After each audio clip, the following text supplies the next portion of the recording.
All right, I want you to picture this. You've worked hard for years, you've saved up, and you finally have enough for the deposit on your dream apartment, your entire life savings. You do everything by the book to protect that money. But then, in just a few hours, because of a legal loophole you never even knew existed, it's all gone. This isn't just some scary story. This is a reality pulled directly from actual court cases. How did this happen? That's the question we're going to get to the bottom of today. We're going to follow the story of a tenant we'll call Min-soo. Now, he's fictional, but his situation is based on very real legal battles. And his story, well, it shines a massive spotlight on a critical blind spot in tenant protection that could affect literally anyone. So, let's get into it.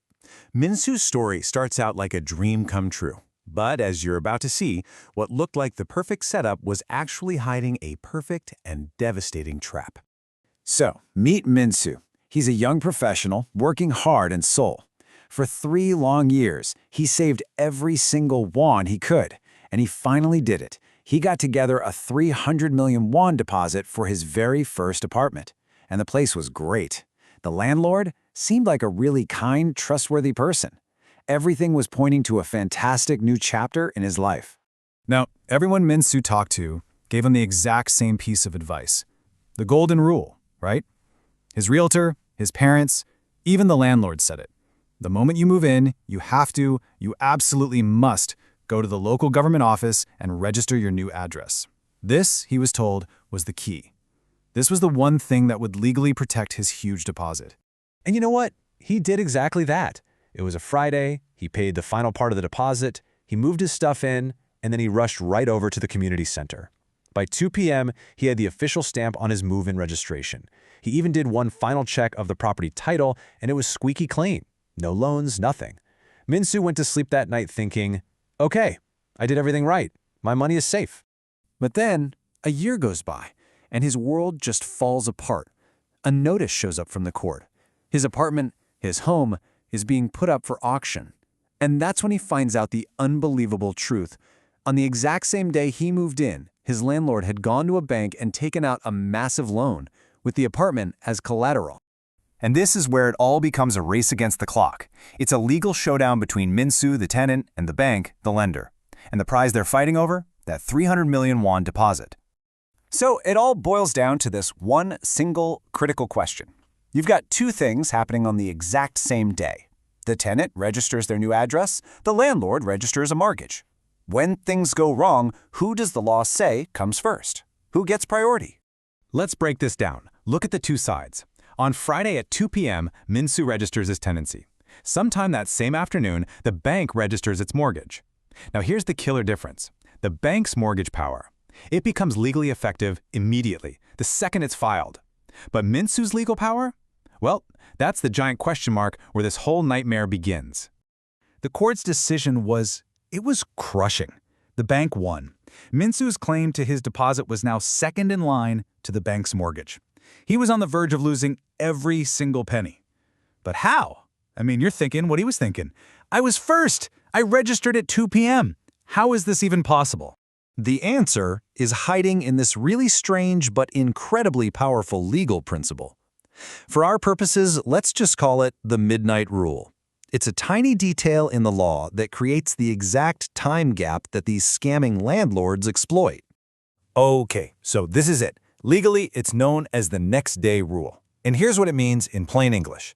A tenant's legal power, their ability to stand up to a bank or anyone else, it doesn't start the second they file the paperwork.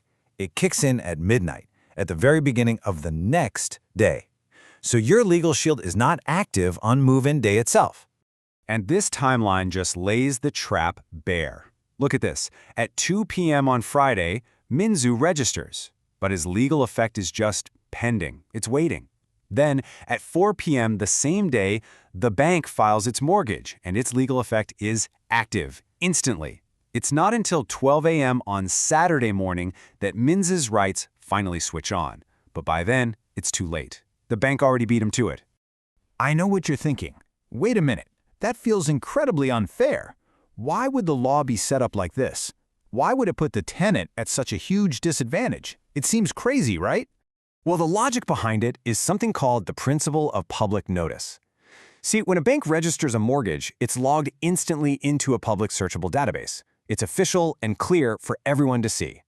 A tenant's registration, on the other hand, takes a bit more time to process and become fully public.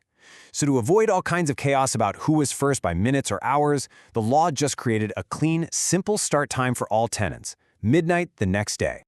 So, now we understand the danger zone. We see the trap. Which brings us to the most important question of all, how do you protect yourself? Let's build a rock-solid financial defense plan step by step. Your number one most powerful weapon is this. It's called a special clause, and you need to get it into your rental contract. This one sentence makes it illegal for your landlord to get a loan during that vulnerable time gap. And if they break this rule, the contract is void, and they have to give you an immediate, full refund. You have to insist on this. It is absolutely non-negotiable. Next, you need to make the 3-step title check a habit. Don't just check the property title once. No. Check it before you even sign the lease. Check it again on move-in day, right before you transfer that big final payment. And then, this is the crucial one. Check it one last time the day after you move in to make sure no new loans magically appeared overnight. And for complete total peace of mind, add these final layers. First, get deposit return insurance. Seriously, this is your ultimate safety net.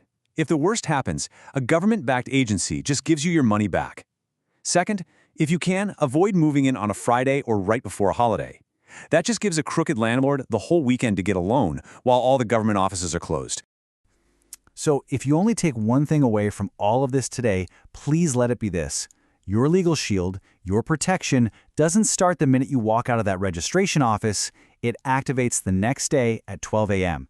That gap, those few hours, that is your moment of maximum vulnerability. At the end of the day, the law can be tricky, and as these real court cases show, it doesn't automatically protect you if you don't know the nuances. So the real question isn't just, do you know the rule? It's, are you prepared to take the right steps to make that rule work for you and not against you?